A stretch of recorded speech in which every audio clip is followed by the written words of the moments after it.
In this video, we're going to talk about games that we call normal form games. Okay? And so we'll write that out. A normal form game is a game where players make roughly simultaneous moves. We'll call it a simultaneous play game.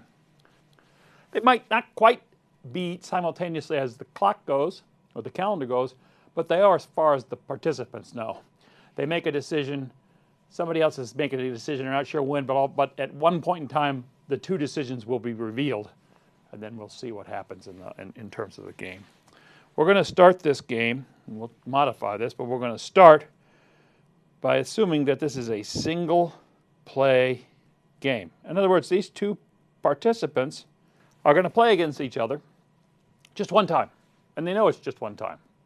That's a little bit unrealistic, but we'll look at repeated play games where the participants will play with the knowledge that they're going to play against each other again going down the road. And the most classic example of this, of how to work with this, is to think about a payoff matrix. This particular box is called a payoff matrix, and what's going to happen is that on top of these columns, we're going to put strategies, and we're going to limit the world to two strategies. For example, high output or low output. Or, for example, low price or high price. Or high advertising or low advertising. You get the drift. And there's going to be a player across the top who will have these two strategies, and then there'll be a player on the side who will also have those two strategies. And depending on which strategy they choose, we'll define a cell. And in that cell, we'll put the payoffs. That's why we call it a payoff matrix. We're limiting it to 2 by 2 because in reality, game theory is complex math. It's complex math because people's real strategic space is probably a continuum of choices. A continuum of choices means we have to model it as an equation, and we have to try and make these things sort of figure each other out. And sometimes that can get really complicated, okay, to find out where we are on that. But if we can limit this to just 2 choices, we have a 2 by 2 matrix, 4 cells. So, not to push this too much farther, but if I gave you 3 choices, low, medium, or high, it would be a 3 by 3 cell, a 3 by 3 matrix, which would have 9 cells, and we'd have to put more complicated numbers in there. Okay, so the first game we're going to look at is perhaps the most well-known normal form game ever. It's called the Prisoner's Dilemma. And the Prisoner's Dilemma says that, to tell you the quick story, there's 2 people rob a bank, okay? And they rob the bank, they got ski masks on, got some guns, they get the money, they run around the corner for the bank, and they're standing around the corner scared to death, and cops are there immediately because, of course, there's all these devices that send a signal. They're scared. They take their ski masks off, throw their ski masks and guns and the money in a dumpster there, and just kind of stand around hoping nobody comes around. Cops come around the corner and see them and say, "What are you guys doing here? You match the height. Can't see a face picture because you had people had ski masks on, but we think, maybe you're involved in this." No, 2 guys ran by here. Cops look at the dumpster, see the guns, see the money, see the ski masks, say, "Well, you know what, you better come with us." And they take them down to the station. And they set them in 2 different rooms. You've seen this on way too many TV cop shows, detective shows, where they'll put them in separate rooms, and they'll come in and start talking to them. And typically it looks something like this. They're talking to the 2 players, and we'll call these players Bob and Larry. And they're in there telling Bob, tell me, why don't you sign this paper? Why don't you sign this confession right now, and we'll get this thing all over with. And Bob, of course, is sticking to the alibi because Bob and Larry had an alibi put together. And before they went into the bank to rob it, they said, "Don't forget, if we get caught, here's what we're saying." Now, in the other room, there's another bunch of detectives. Hey, Larry, come on, sign this document. And Larry's sticking to the alibi, or is he? Well, when they're talking to them about it, they're going to start telling them what the payoffs are. And so what we're going to do is we're going to fill this payoff matrix out, and I've done that already. And you can see here, if they both stick to their alibi, that would be Bob is playing here on this column on the right, alibi. Larry's playing on the lower row, alibi. So Larry's forcing it down this row, Bob's forcing it down this column, and the outcome is this cell, where both players stick to the alibi. If that's true, the cops have very little on them, okay? You know, they'll get some circumstantial evidence, and they're going to get 1 year in jail each for this. Now, what the cops tell them, they're telling Bob, listen, Bob, if you were just changed from an alibi to confess, you're going to turn state's evidence on your friend Larry. Sign this paper, and if Larry sticks to the alibi, the judge will have no mercy on Larry because he's lying. You, however, of course, sign the paper, and we'll let you walk scot-free. You're now having 0, but Larry gets the maximum in the state of Illinois for bank robbery, 20 years. On the other hand, they tell you, Bob, that if Larry's down in the other room singing like a canary, if Larry is confessing down there, choosing this, and you stick to that weak alibi, the judge is going to throw the book at you, and Larry is going to get the walk for turning state's evidence. Now, if both parties turn state's evidence, the judge promises to give you the minimum in the state of Illinois, 5 years. Great deal, okay? So now that's the payoff matrix, and you have, of course, seen these. The interesting thing is, you say, well, where'd you get those numbers, Larry? Well, I created the numbers, but that's because this is kind of what the numbers are if you've ever watched any of those shows. Ask yourself the question, what should Bob be doing here? You say, well, I don't know. Maybe it depends on what Bob thinks Larry's doing. But it turns out it doesn't. That's the classic thing about the prisoner's dilemma, and the reason why it has such mileage in the literature. If Bob thinks that Larry is confessing, then Bob can confess and get 5 years, or he can stick to the alibi. He can get 20 years. You see, his payoff is either going to be this or this if Larry's confessing. Well, if Larry's confessing, Bob clearly is better off to confess. You see that?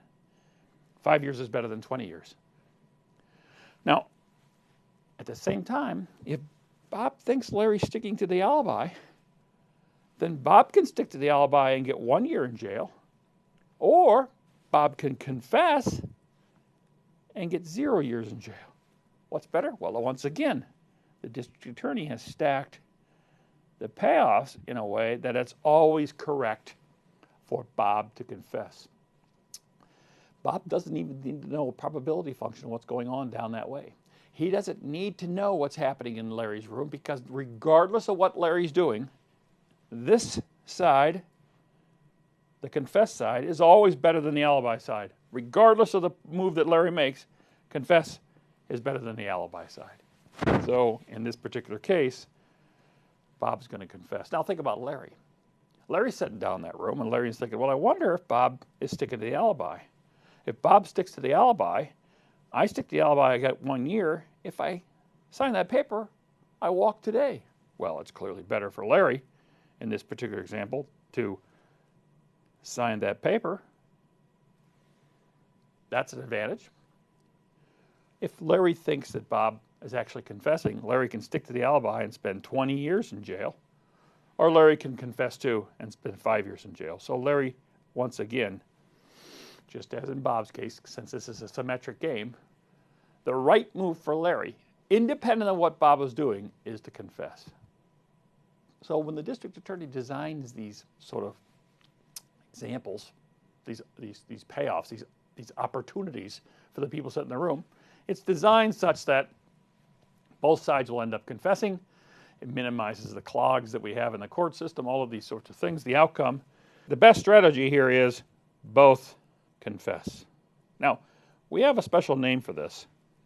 This particular outcome is called a game in dominant strategies. All dominant strategies means is that players always have one right call, independent of what their rival's doing. They don't have to even guess on a probability function about what their rival's doing. There's one play that's always dominant. In this particular example, the play that's always dominant is to confess. Confess, confess. That's going to be the outcome. Now, let's move this to a game that's got dollars and cents instead of jail time. So, on this payoff matrix, I've got two firms, and we're going to call this game the collusion game. We've already talked a bit about how cartels or collusive arrangements might work. In this particular example, the firms can come together and agree on some sort of jointly determined optimal price for our collusion, for our cartel. But we also understood that there was this incentive nagging them, this incentive to cheat. So let's think about what the payoffs might be in this particular example. Now, instead of using the little notation we had before, I'm just going to put the numbers in here. I'm going to say that if both of these parties can stick to their agreement, cutting back their output and sitting there at that quota and making a lot of money, they get $30 each. If instead they both cheat, they get $10 each. And on the off diagonal, if firm B sticks to the quota, that is, cooperates, and firm A cheats, firm A is making hay while the sun shines, putting out more output, while firm B is sitting back there with very little output, we're going to say the payoffs are 0 and 50. And to make this symmetric, it's the other way around. If firm A stays with the cooperative and firm B cheats, that means we're going to be down this column, across this row, that's this cell.